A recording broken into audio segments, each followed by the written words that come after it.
Merci beaucoup pour l'invitation.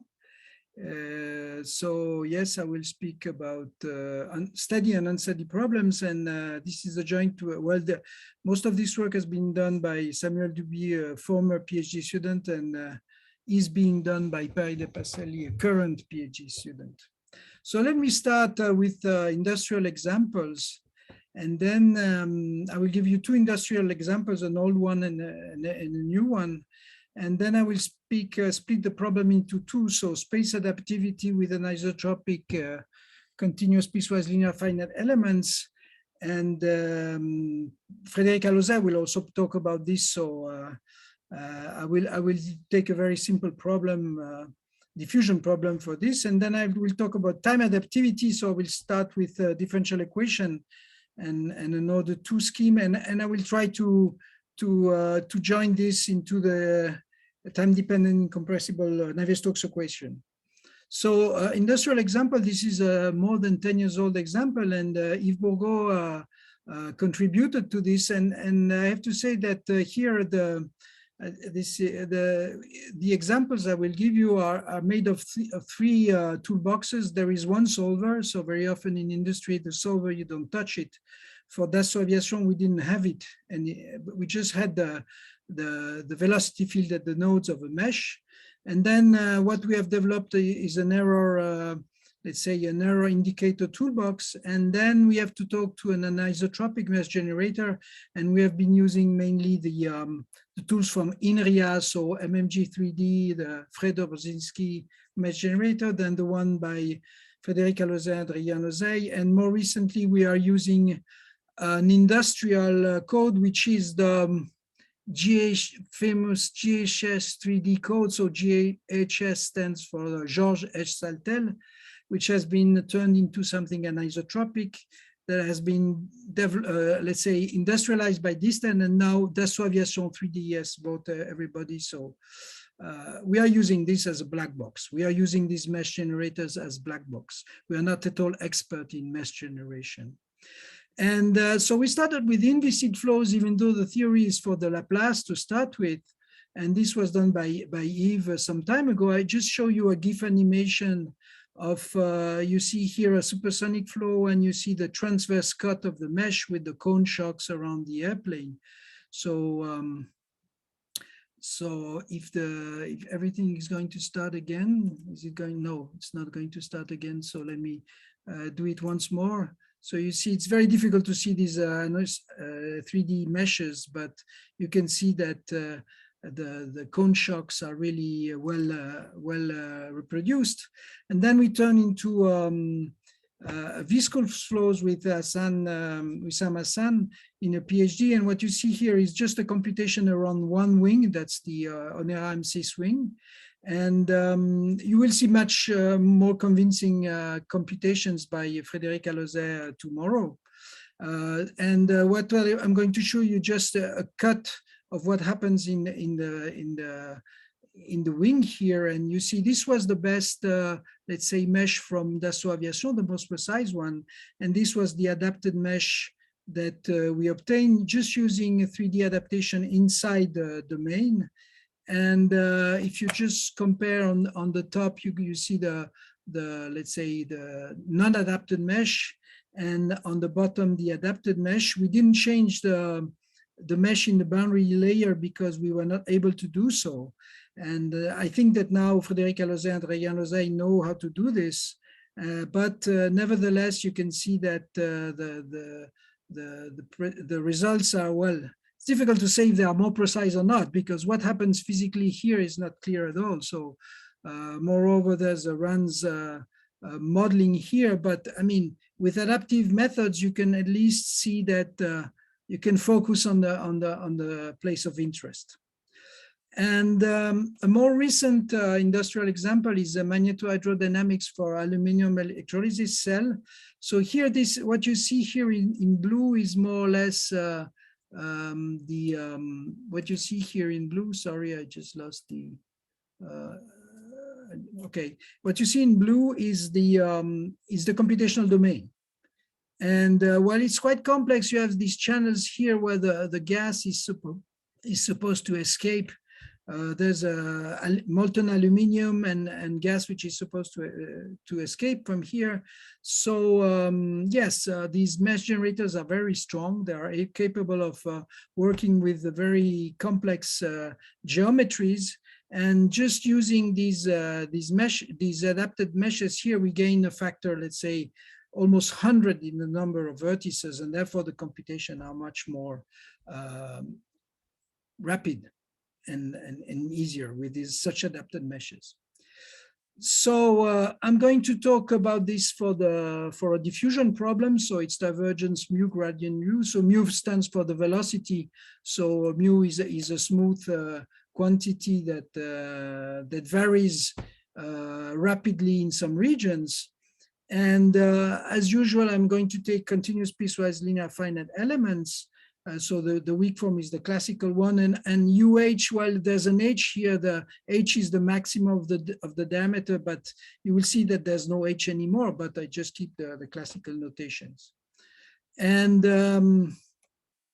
the goal is to prove, so it's to have an error estimator, that is to say a computable quantity that can be proved to be so the error is bounded below and above by this quantity eta, which is the error estimator, which depends on the data. So F and mu here, the right-hand side of the equation and the viscosity, and on the mesh size, on the mesh. And these constant here, C1, C2, should not depend on the data, F and mu, or on H, on the computed solution and H. So in the classical setting, if you take isotropic meshes, they depend on the aspect ratio. But then, since we are using very flat meshes with very large aspect ratio, we would like to have this constant to be independent of the aspect ratio. So there are many theories available, and I'm just citing here two, the one Gerd Kunert, and at the same time Formaggio and Perotto proposed something, and in fact both theories in some sense they match, even though the presentation was different.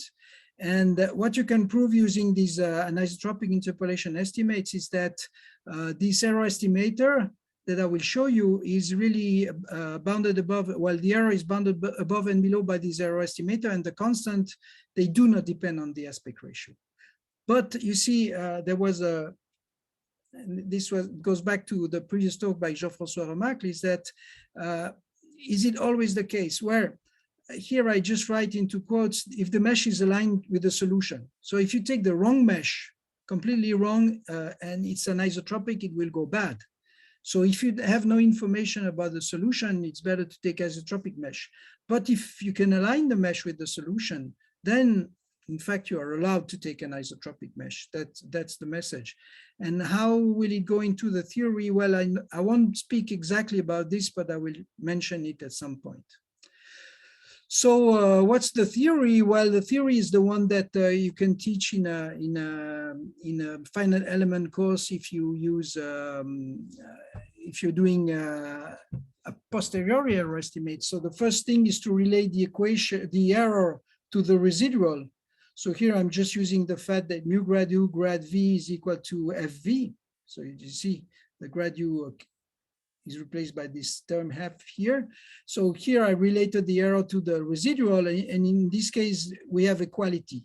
So for Navier-Stokes, you will see in the end that it's a nonlinear problem. You don't have equality. I mean, you have nonlinear terms that are here, but in the linear case, here I just related the error to the residual, and then you have to evaluate the residual. So you can remove any test function to this formulation here because I'm using the finite element formulation. So the one that I wrote before here, this one here, I just use this into in the second line, and then I just sum over all triangles and integrate by parts this grad term. So that's the classical procedure. Here I have the jump terms. So you see, the finite element mesh satisfies the weak formulation here, that is here. But it doesn't satisfy the strong form of the equation, neither the fact that mu grad u dot n, the flux is continuous across any interface. And what you see here is just the defect that the solution doesn't satisfy the equation in strong form exactly, and the defect that the jump of the fluxes is not exactly zero, okay? So then you use, in order to conclude, you use some interpolation estimate using the Clément interpolant, because here you don't want to go to second order derivatives, but only first order derivatives, and then you obtain your error estimators. So that's the classical procedure to obtain explicit residual based error estimator. And so what do we get? So here I have a quite complicated slide, but everything is on it, I hope so. So you get something like the error is bounded by the errors by some estimator, and the constant here is just the interpolation constant that is involved into the Clément interpolant. And this error estimator, well, again, it's you see the equation in strong form. So this is a term that is of order 1, because this, at least when mu is constant, this is 0, because you have second order derivatives, you're using P1 finite elements. So this is of order 1. And since you want to have the error is order 1, there is a scaling by h square here. And the same reasoning here, you have the jump of the flux, and you have a scaling by square root of h. Okay, so this is very classical. And in the anisotropic case, if you're doing the same thing, what comes out is the following. So you have to remember that you have an element, it is stretched. So in the Fromager-Perotto theory, the stretching directions are R1, R2, these are unit vectors. And the amplitudes of the stretching is lambda 1 and lambda 2. And lambda 1 and lambda 2 can be very different. So it can go up to 1,000 and 10,000 without having any numerical problems. So what you recover here is a term which is of order 1. So again, this term contains the defect of the finite element method, the strong form of this equation, the jump of the fluxes with a scaling which goes here like square root of h, 1 over square root of h, sorry. And then you have these terms that come from the anisotropic interpolation estimates that tell you that, well, you have to look at the gradient. This is the matrix of the gradient.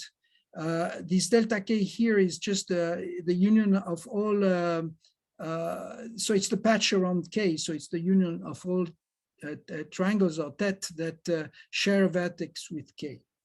And you have here the gradient, the matrix of the gradient, and you just look at u minus uh, the error along the direction R1 and R2. So you're looking at the error in the direction of the stretching, the main direction of stretching of the element. And here you have a scaling by lambda 1, lambda 2. So that this term goes like, you see, you have here h square.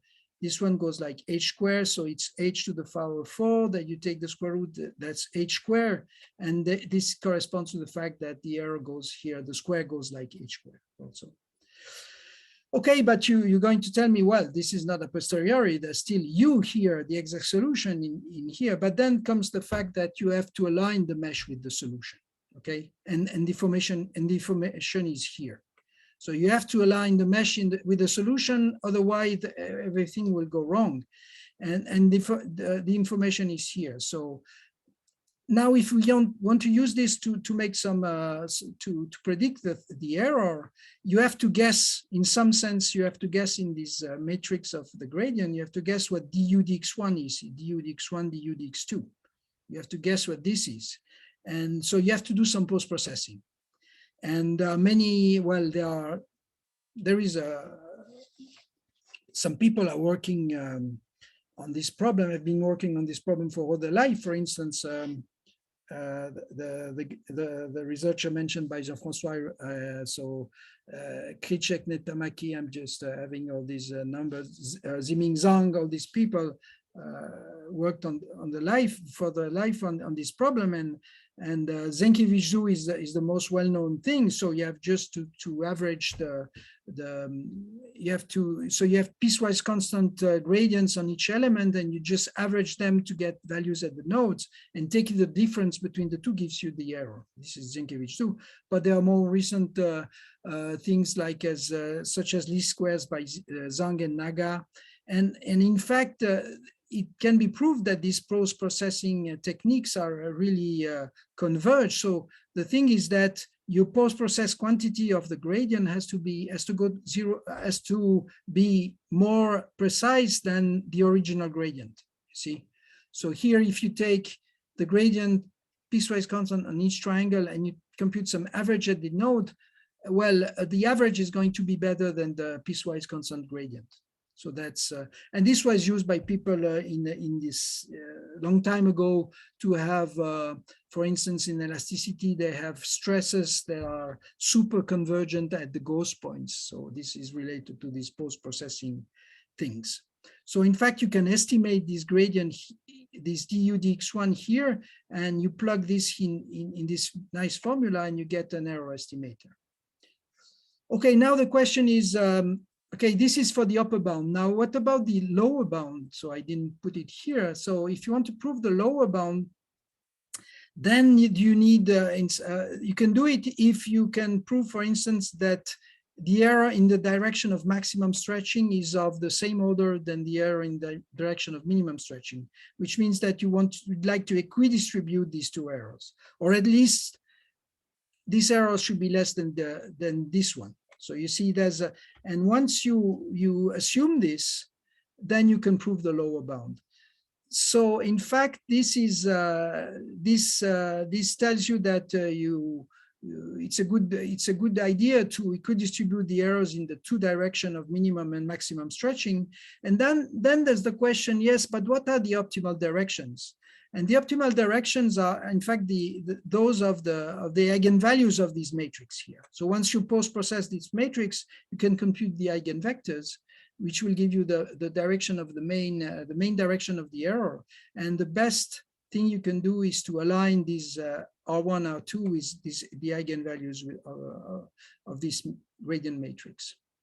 Okay, so this is a short, let's say, summary of the theory here that I can give you, and then we can do numerical experiments.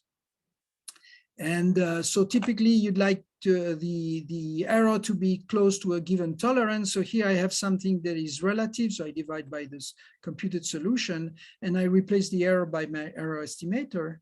And then I try to build triangulation such that this is true, but just by equidistributing the error on each triangle or each node. And typically what you get are, so here the viscosity is just something that is more or less piecewise constant with values mu1 and mu2. And there is a,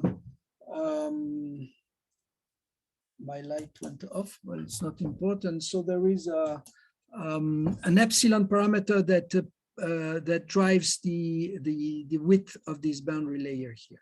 So you have two parameters, mu1, mu2, and epsilon. And I'd like to see if my error estimator is precise if I change this value mu1, mu2, and epsilon, okay? So I just produce anisotropic meshes with several values of this tolerance. So the tolerance should go to 0. So you should, in fact, we should replace H here, which is supposed to go to 0 by this tolerance, which is going to 0, and see what happens. And so these are, I'm going to give you tables in the next page to show you what happens. And in fact, these tables are 3D. So this is for 3D experiments. So I'm tracking here the effectivity index, that is to say the ratio between the true error with this thing and the estimated error, which is this thing. So the estimated error divided by the true error, sorry. So when the tolerance goes to 0, so here I have mu1, which is 1 and 2, and epsilon 0.1. So here I just changed the epsilon to 0.01.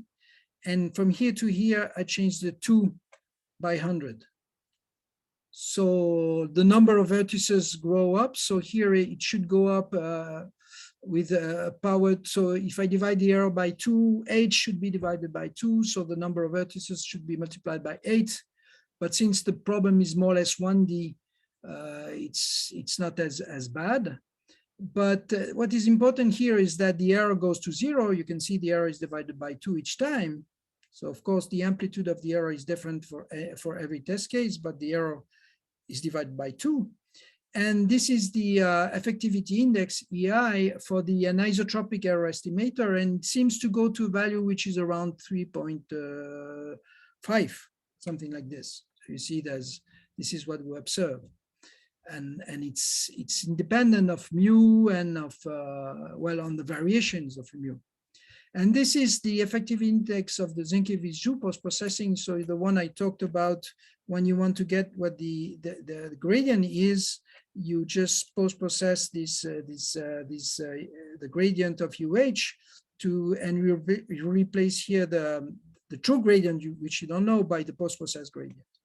And when you do this, you are almost exact. So you see, it's kind of magical thing that in fact, you can guess what the error is just by doing this simple post-processing. But this is used, people who are solving ODEs are using this every day. So they compute the solution with another 2 method, and then with another 3 method, they take the difference, that's the error, and they change the time step according to this.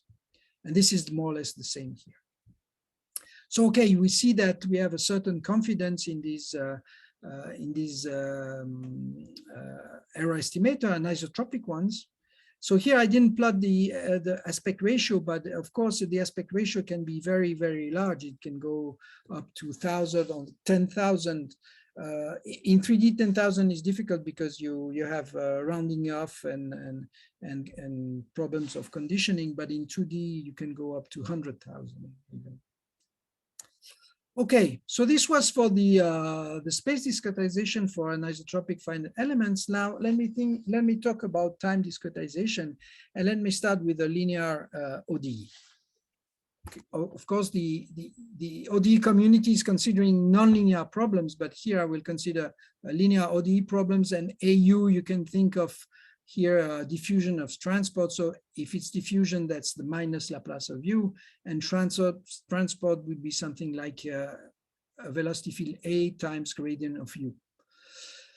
So I wrote here A positive because if you take the diffusion term, gradient of U, you multiply by a test function, you have the grad U squared, and then if you take the transport, you have A gradient U times U, which is 0 if you integrate over omega, and if A is divergence free. So this is why I wrote that A can be positive or 0.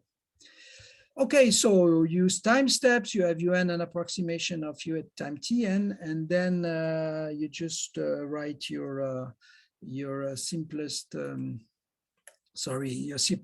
Euler scheme here. So here A depends on T. So just to complicate a little bit the presentation, so this is Euler scheme. And so how are you going to compare these two equations? So if you are doing a priori error estimates, which is the classical thing you do, you just write the exact equation as the numerical scheme. So you just say, well, if U is smooth, I'm going to make a Taylor expansion, and I will write this exact equation as a numerical scheme and then take the difference. Well, if you're doing a posteriori, it's the opposite. You have to write the numerical scheme as the continuous equation, and then you take the difference. So in order to do this, you have to introduce a reconstruction that I call here U tau. Tau is the time step. So this U tau is the function that has value un at time tn, because this reduces to un, and it has value at time tn plus 1, it has value un plus 1. So it's a piecewise, it's a continuous piecewise linear reconstruction of the values from the values un plus 1, un plus 2 that you get. So this is and you see that it's called a Newton polynomial. So un plus a polynomial of degree 1 times the time derivative here, an approximation of the time derivative. It's a kind of Taylor expansion, but discrete Taylor expansion. So once you do this, you see, for instance, un plus 1, the time derivative of this U tau is nothing but un plus 1 minus un over tau. So once you do this, you can rewrite this numerical scheme as following. So you have the time derivative of, you write it as the equation, you see, du tau dt plus a U tau is equal to what? Well, the defect of your scheme. And this is the defect of the scheme. You see here the difference of the U and the difference of the A. And if you look a bit carefully, what you see here in red, that's going to be the error estimator. What you see in red is nothing but the time, it's tau times the time derivative of a u, because the time derivative of a u is a times the derivative of u plus the derivative of a, which is here, times u.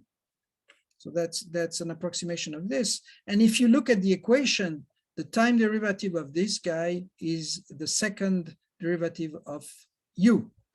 And this is what you would get when, if you were doing a priori error estimate. So if you are doing a priori error estimates, the conclusion is that the error depends on the time step and the second derivative of u. And here it's, well, it's another writing of the same thing. It's a discrete writing of the same thing. So once you have these two equations, so the one with the defect here, you can just take the difference, u minus u tau, and the error satisfies the same equation up to this red term that now is my error estimator. So eta n is just this red term here. And then you can, for instance, multiply by E and use, let's say, clever Grandval inequality to conclude that the error is bounded by, the error time t is bounded by the initial error, which is 1 here, times the integral over time of this error squared here. And you can notice here that there's no exponential of t because I just used the right Young's coefficient in Young's inequality in order to avoid the exponential of t. Okay, so this is for the earlier scheme. And let's do the same thing for order 2. So what's going to happen is that for order 2 scheme, you will see that the reconstruction has another term. And this term is very similar to the one of André Fortin yesterday. You see these bubble functions with the second derivatives. It's very related to this. And what you will, and then you will see that you will have a term that goes like tau squared times the second derivative of these things, which is tau squared times the third derivative of u. Okay, so let's see if this happens. So this is the differential equation. This is my, for instance, Crank-Nicolson scheme. This is my reconstruction. So it's this is the piecewise linear function that I just introduced, plus a bubble in time. So you see a function that is 0 at tn and tn plus 1. Here you have the second derivative. So you see the kind of Taylor expansion that you have.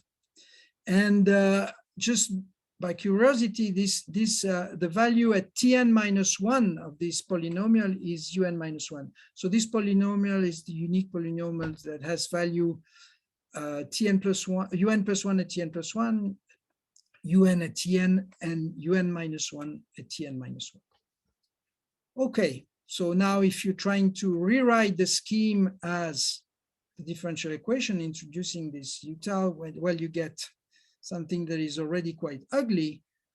But if you just step back and look at what it is measuring tau squared times the second derivatives of AU.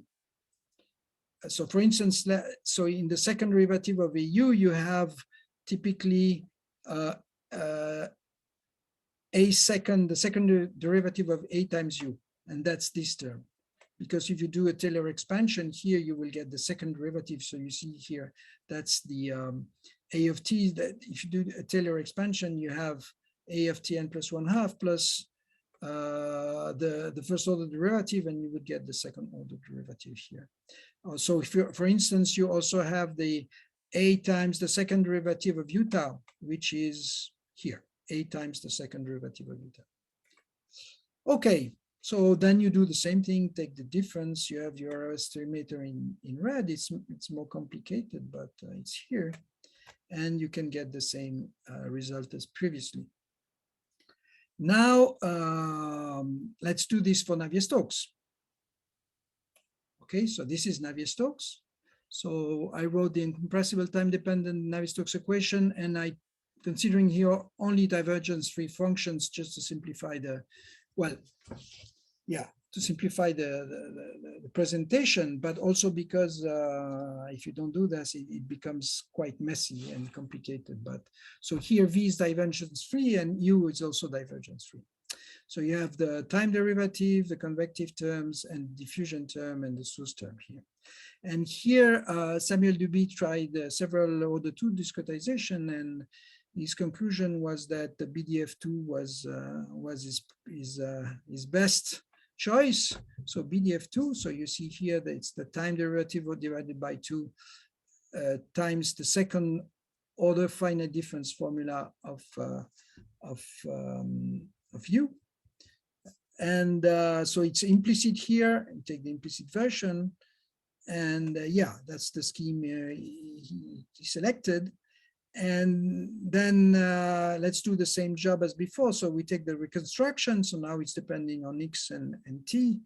And so that's the constant, the order 1 term here. So this is the time derivative. And here the bubble term, the second polynomial of degree 2 in time, and the second order derivatives.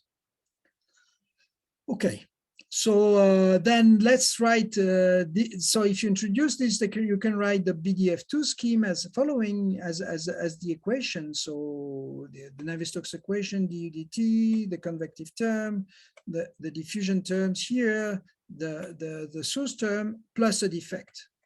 And I won't give you the formula for the defect because it's quite long. I will give you just a few terms, eta n, but it's on the next slide. Okay, so eta n is the defect. So this reconstruction satisfies the Navier-Stokes equation up to this defect here that I wrote in weak form. So that's the duality product between H10 and H-1. So then you take the difference between the two, and clearly you have here dt integral of E squared. So that's classical. And this term gives you, the diffusion term gives you the diffusion term that is here. And this term will give you the error estimator squared. And of course, the nonlinear convective terms give you something more that you cannot really, that is difficult to control. That's the nonlinear term here. So that's you see E, here, the test function is the error, but you have grad U tau here. So you have, so now the question is how to conclude. Well, you can conclude in the two classical ways. So either you assume that this is small enough so that you can put this term, you can hide this term into this one. So you see, if this is small enough, you can hide it here, and then you control the constants. So if your Navier-Stokes equation produces something that has a small norm, so grad U tau is small, which is true if grad U is small and if U tau converges to U. Well, if the solution is small, then you can control everything. But if this is not the case, that's the second conclusion. So you can conclude, but then you have to use some Grandval inequality, and at the end, the constant that is in front of the error estimator will depend on exponential time times this grad U tau. So there will be let's say an exponential blow up in time, and well, that's classical. I mean, imagine the situation where you are doing. You are starting from a stable you are simulating an unstable solution. Then you start with something very smooth, and then it becomes unsmooth. So you cannot do better than this. Okay, so what about numerical experiments? Oh yes, what is this red? What is this red formula here? So the red formula, I won't give it completely, but you have here a piece of the formula, and here another piece. So we have to go back to the differential equation. So this is the differential equation. So AU is this convective term and this diffusion term. And what the analysis said here is that it's the error estimator goes like tau squared times the second derivative of AU. And the second derivative of AU here is the second derivative of the convective term and the second derivative in time of the diffusion term. And what you see here is the second derivative in time of the diffusion term. You see the gradient of this d2 un plus 1 is the finite difference formula for the second derivative in time.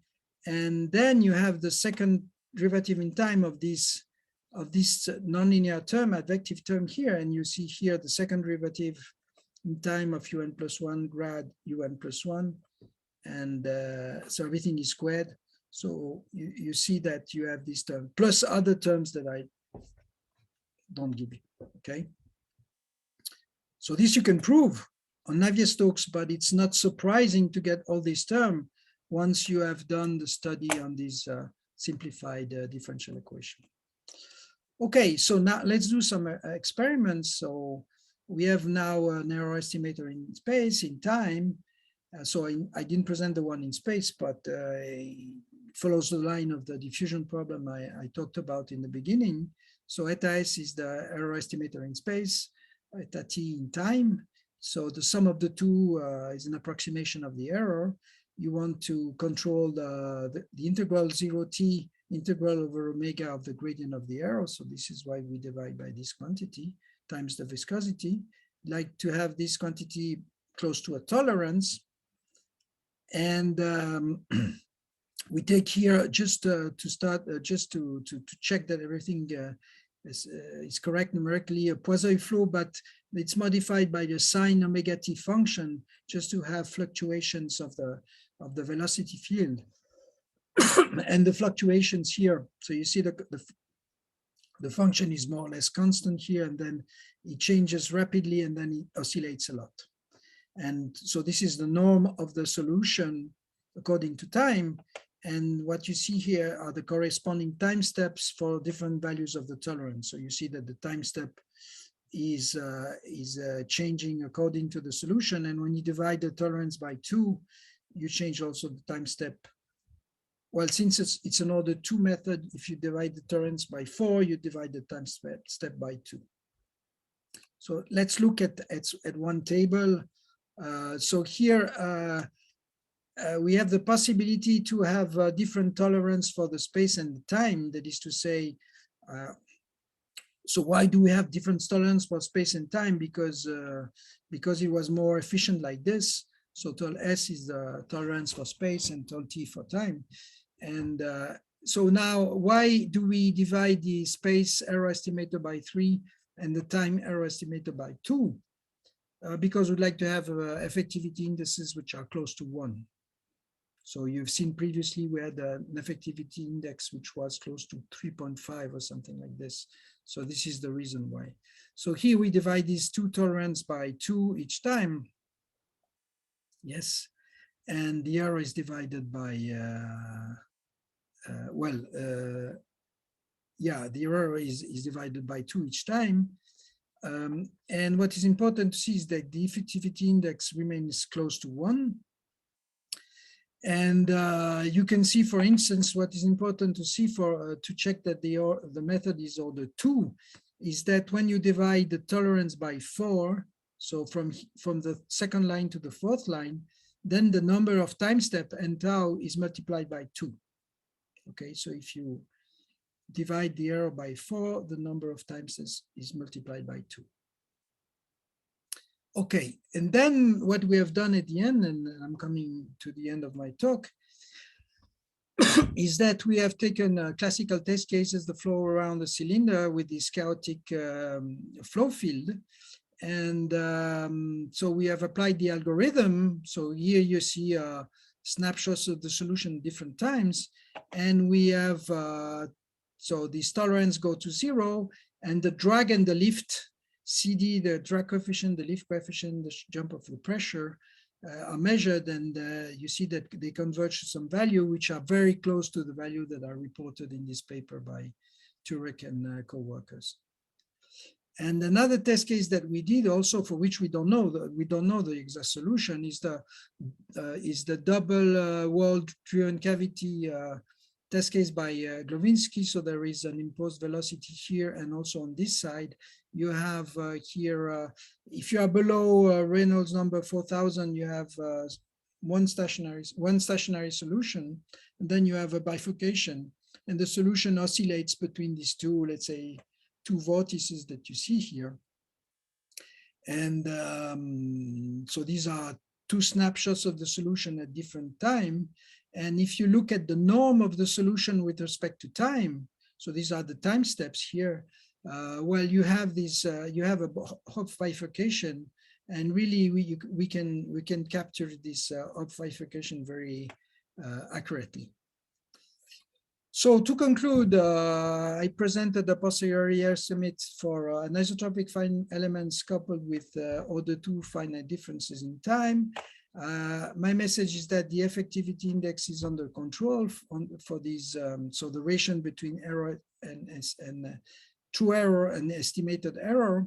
Then there's a question when you're doing time-dependent problems, and Frédéric Alozet will maybe talk about this, is that you have different meshes, and when you change the mesh from time to time, so I didn't tell you when I changed the mesh. I changed the mesh when the error is not between these two bounds, and I changed the time step when the error estimator is not between these two bounds. Okay, otherwise we don't do nothing.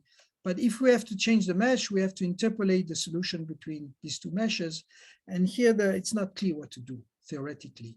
And the most efficient, let's say, procedure we had is the one by Frédéric Alozet and Miriam Berger. It's called conservative interpolation. So you have to compute the intersection between meshes and do some interpolation between these two meshes, and this is quite tricky. So, but here I must admit that the theory is beyond practice here. It would be nice to do the same thing with higher order methods. I'm thinking about the anisotropic finite elements.